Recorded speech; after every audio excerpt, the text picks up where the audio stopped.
It's the summer of 1914 and a tanned aquatic Hawaiian paddles out into the surf. The local crowd that has gathered hold their breath as he turns and catches a breaking wave, standing tall, riding a solid board back to the beach. The man is Duke Kahanamoku, and this is Freshwater Beach. It's one of surfing's sacred sites, holy ground in a nation where surfing is a religion. To visit here is a pleasure. To actually live here, a rare privilege. And from timber, like the Duke's first board, a new sandcastle has been fashioned, an award-winning piece of architecture that sits on hallowed ground. The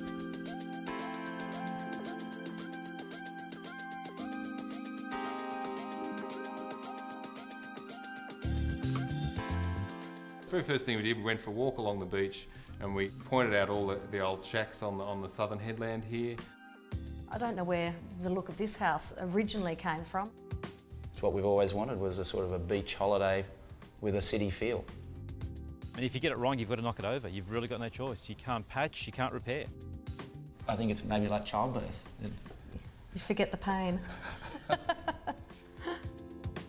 The nickname, Concrete Castle.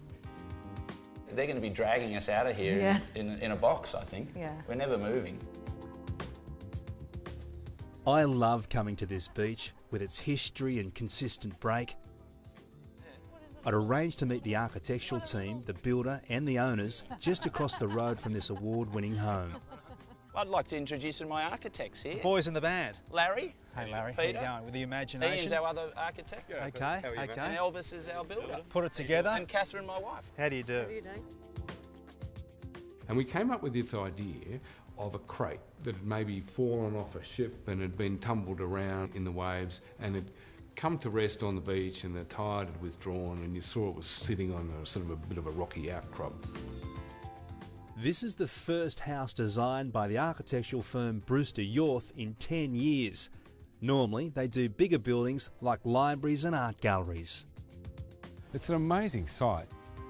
It's got this fantastic view out over the ocean over here, and it's next to a public park here, and then crammed in against neighbours sort of on behind and to the other side. So it's really got, it has to respond differently on each facade. This facade, you can almost close it down and close its eyes if you like. It's exactly how it was designed. The screen can roll back and forth to sort of open up, and it also pivots. These hopper window can close down and sort of give a whole lot of privacy from the park here and from the neighbours across the park. And on the other side, you've treated the washed up timber crate differently again. Yeah, it's missing tooth bits, you know, it's sort of really falling apart. That was really where it got the most damage on the other side. Ian, we're about 100 metres from the water's edge, and it's a very, very public site. Yeah, and you should see it on the weekends. I mean, it buzzes here. But it was an important part of the client's brief that they wanted to be part of that action.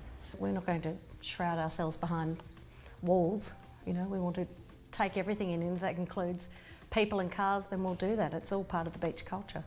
That was one of the aspects we had to think about, was at times here this can be really, really busy. Yep. And we actually have to be able to live with that.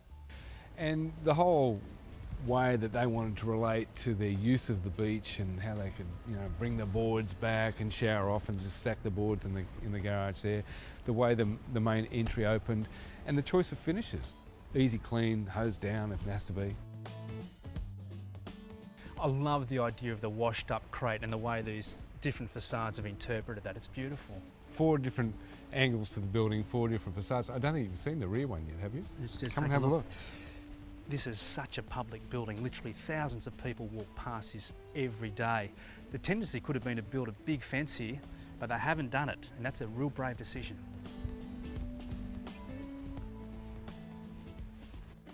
Come inside. It's a wonderful, it's like my cave down here. Yeah, it's a beach cave, and that was the whole idea.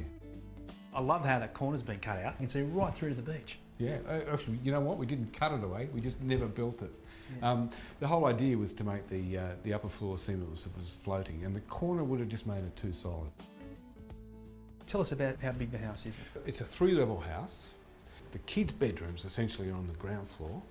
The heart of the house is on the next floor up, and the parents' refuge right on the top with their own deck. What about this finish? That is just immaculate. So it's French remedy, yeah, it's great, isn't it? Now, Ian, that is a house I recognise. Yeah, that's the Rose Seidler house. Harry Seidler's first house in Australia he built for his mum. It was one of Kath's favourite houses, and she asked us to sort of include that in our inspiration for the design. This is the inside of the crate. It's the formal dining, it's the living, it's the family, it's the kitchen. We talked about the inside of the box, and that's the result of the western facade, those little pivot windows on the outside. I mean, that reminds me of the old beach shack where the stud work's exposed.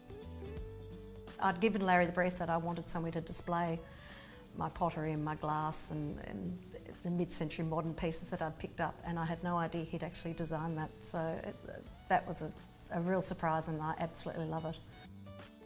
Now that's the western facade, and on the eastern facade you've got this sort of screen which hovers on the outside of the building. The missing teeth, yeah, that's the bits of the crate that really didn't weather the storm very well, and the bits broke off. And the whole idea, we didn't really need a screen out there, but we just wanted to sort of extend the house a little bit further out. Have a look at the chamfering on that slab. Isn't it fantastic? And look, and that's what I was talking about before. I mean, in this case, it's really easy to draw a 45-degree line, but it's really hard for the builder to build it and build it just so well.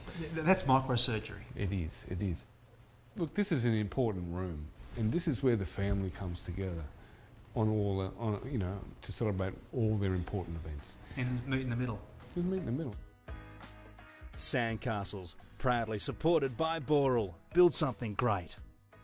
Coming up after the break, the eureka moment and how two creative minds push the boundaries of what was possible. We got Larry over to see if we could actually build a house that we wanted on a very small block.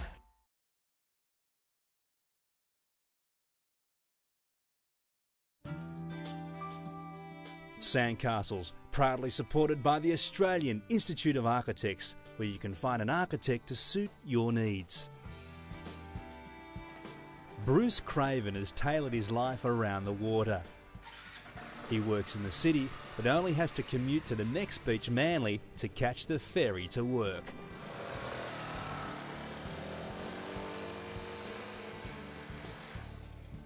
Come over to the kitchen, there's Kath. Kath, this is a remarkably clean kitchen with a person with 3 kids. It doesn't always look like this. It's usually covered. This is a remarkable material. It's like a resin.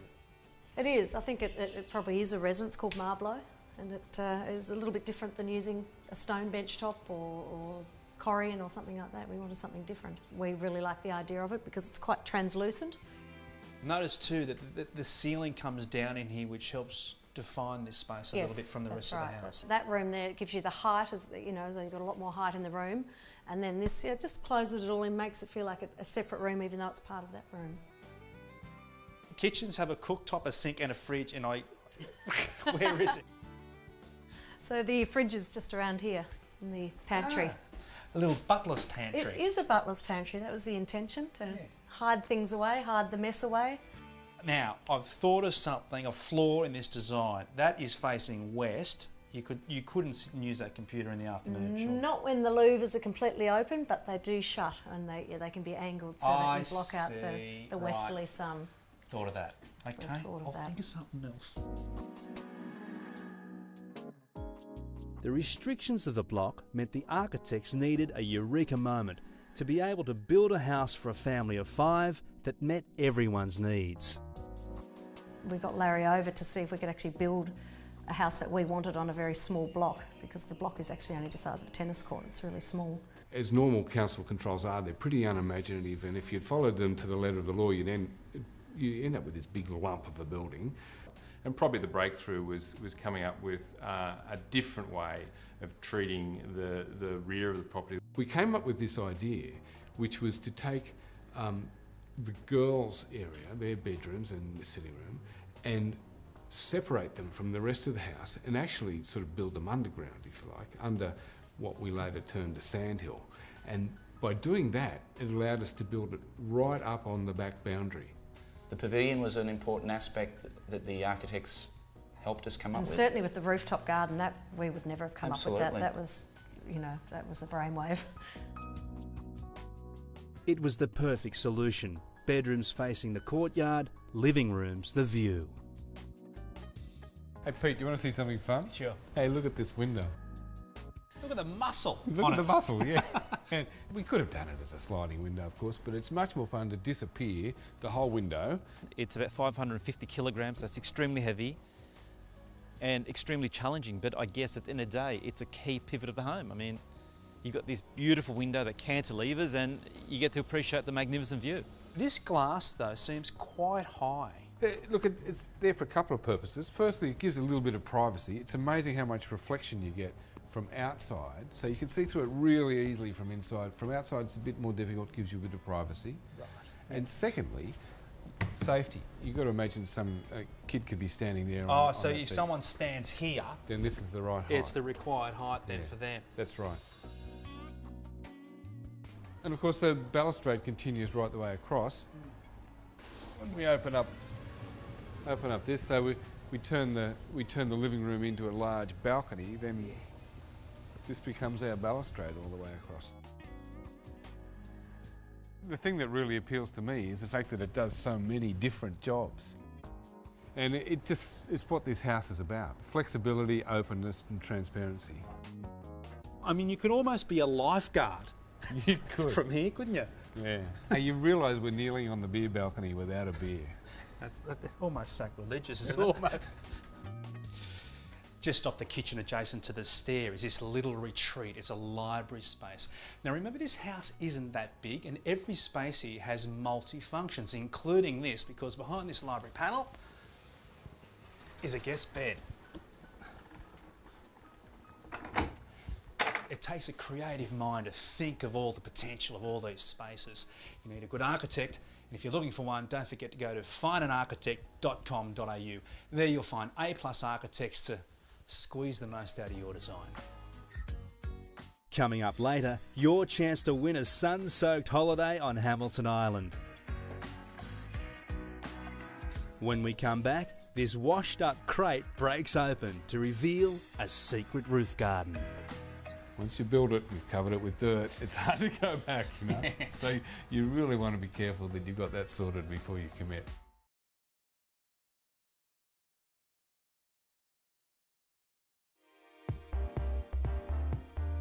Sandcastles, celebrating great Australian architecture. Brought to you by Boral, build something great. Freshwater House has been designed and built to make the most of the location. And one of the things it really needed to do was give the children plenty of growing room. Downstairs, this is where this is the kids' land, if you like, the kids' rooms. There's the laundry and the bathroom. This is Will's room. Oh, g'day, mate. How are you? Yeah, I'm alright. Doing some homework? Yeah. Just after school. Oh. Now, what do you think of the new house? Oh, I love it. It's close to the beach and, you know, it's alright. Come have friends over, holidays, and yeah, it's alright. Now, this is your space looking out onto that garden with your sisters over there. Yeah, trying to get as much privacy I can, but, you know, the blinds help a lot and, you know. Shut them away. Yeah, get rid of them. And I can see you're interested in some water sports. Yeah, I love surfing. Try and get out as much as I can. Good breakdown that other end's always breaking. Yeah, I love Freshie. It's one of the best, I reckon, on northern beaches. Yeah, you're natural or goofy? I'm goofy. Goofy. Yeah. All right, brother. Awesome. Great space. Fantastic, isn't it? Yeah. So come out here to the private garden. Now this is where you pull the buildings apart. Yeah. This is what we talked about before, about creating the pavilion underneath the sandhill, you know, as it were. And then that allows us to create this sort of private courtyard, backyard. And we've joined them together with this lovely glazed link, which is a flexible glass sliding wall. So on a day like today, you can have it all open. Of course, in winter, it can be closed up, a dry link in rainy weather. So these doors respond to the season. You can use this space at any time. Yeah, they respond to the season as long as you push them. But it's a very tranquil space. It's beautiful, isn't it? The walkway between the buildings links the two bedrooms used by the girls to the main pavilion. They are separated by a teenage retreat. None of it obstructs the neighbour's view because it's all hidden under a rooftop garden that buries these rooms under lush foliage. You've got to say the main consideration is the waterproofing. Once you build it and you've covered it with dirt, it's hard to go back, you know. So you really want to be careful that you've got that sorted before you commit. So I want to show you one more place. Cool. One more thing, it's really cool, up on the roof. All right. You know, in every great piece of architecture, often it's the spaces that you leave out are just as important as the spaces that you build. And this courtyard is a perfect example of that. It's peaceful, it's tranquil, it's the perfect foil to the public side of the building. Up here, up on the roof, above the living area, we've got full-on parents' retreat. Right. Oh, hello, guys. Hi, you are. About time you got up here. How are you, mate? Hi again. Yeah, we've had an amazing tour. Now, this is all about Mum and Dad. It is. I'll take over from here. Can I leave you? Yeah, great. See you, Ian. The master bedroom. Yeah, this is the parents' retreat area. It's sort of we've divided it off with a screen here for entertaining. The thing I'm noticing here, though, is the hovering roof, which is going to be allowing light in. How's that when you're sleeping in bed? Well, you'd think it would be a problem, and during the day we do get a lot of light, but in the evenings there's, you know, it's totally dark around here. The street lights are obviously down lower, so it works quite well. It's actually quite dark up here. So round the corner here, Peter, we've got the walk-in robe area, and we sort of designed in a secret bathroom. There's a bit of a reveal here, so we can pull back one of the wardrobes, and in we go. And you can see the view here from the shower. You'd never go to work. No, I have very long showers. So that's the view, and that's the hardest thing in the morning, is to actually have to go and put on the suit and go to work. The architect's palette, the choice of materials, is critical in any design. Here, it's the balance between timber and concrete. You really can't hide anymore. There's no cornices, there are no skirtings, there are no architraves. So really, everything has to be completely precise. And I particularly like this detail, the way the glass butts right up against the concrete, the heavy material balanced by the light. But this is extraordinary. The French plaster work, the old-fashioned way, right over the masonry. Now, another way to achieve this effect would be to use something like a boral plasterboard and give it a lime wash. There is a wonderful use of windows and shutters. And the recycled spotted gum, which is the key timber throughout the house. Now, if you like the look of timber, it does require maintenance, but it's not a bad choice in these external conditions. Sandcastles would like to offer you the chance to win something special. Sandcastles and Hamilton Island are offering you the chance to win a holiday in this idyllic location. Just go to the website sandcastlestv.com. You could win a holiday on Hamilton by just voting for your favourite sandcastle. Coming up after the break, the view from the top. We wanted something up here that we could entertain guests, so it works really well.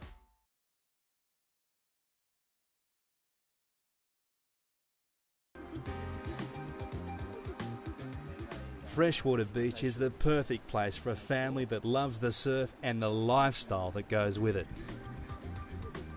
The Cravens wanted a house and location that made them feel they were always on holidays, and Bruce and his son Will use the beach every chance they get. Peter, I wanted to show you up onto one of our favourite places in the house, which is up here on the deck. Oh, g'day, folks. You made it to the top. Architect Here they enjoying are. his work. This is a spot. One of our trusty pieces of equipment, the barbecue here. So it's a great outlook when you're cooking up the steaks. I'd imagine this is one of the best barbecue spots on the east coast of Australia, Bruce. It gets a tough time up here with the weather, but we wanted something up here that we could entertain guests, so it works really well.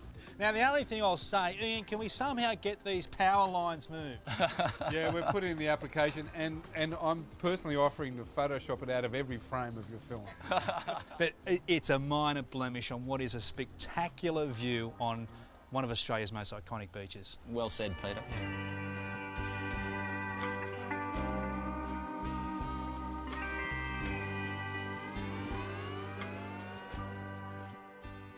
It's almost 100 years since the Duke first stood on a surfboard right out there, inspiring one of our greatest pastimes, but it's the Australian coast which I think inspires our greatest architecture.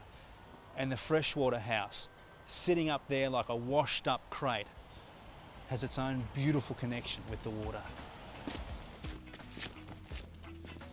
Next week on Sandcastles, we visit the home that has just won the highly coveted Robin Boyd Award, the best house in Australia, as voted by the Australian Institute of Architects. Sandcastles, brought to you by Boral, Build Something Great, and the Australian Institute of Architects.